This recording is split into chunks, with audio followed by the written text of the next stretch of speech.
Sa ano pa man? Ulo sang manok? Ulo sang manok. No, hindi ko, sa primero, hindi ko yung magkaon sa ulo sang manok. Katigas sang ilang. Tapos, hindi, buko kang tawag, no? Ang buko. Ay, buko sa isda na yung buko. Tulunan, no? Tulan. Tulan, kali, sorry lang, kanok ko, bi. Eh, daw puro tulan sa ulo sang manok mo. Buday ko yun. Puro tulan. Pero ang utok, manamit. Namit, kid. Kag ang alam sang manok, magdugang sa imo kung kaunon mo ang utok. Diski, ano kaalam ang manok na ina? Ina siya bulik sa imo, boy. Anong nabalaan sang manok man?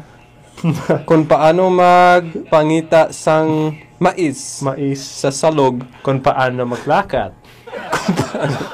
Kung paano maglupad, te. Oh.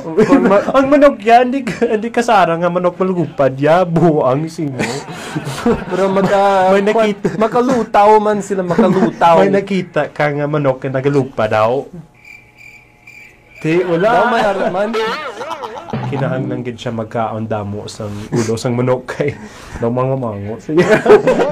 Bastos! Joke lang, lahog-lahog lang na. Lahog-lahog lang. Oo na.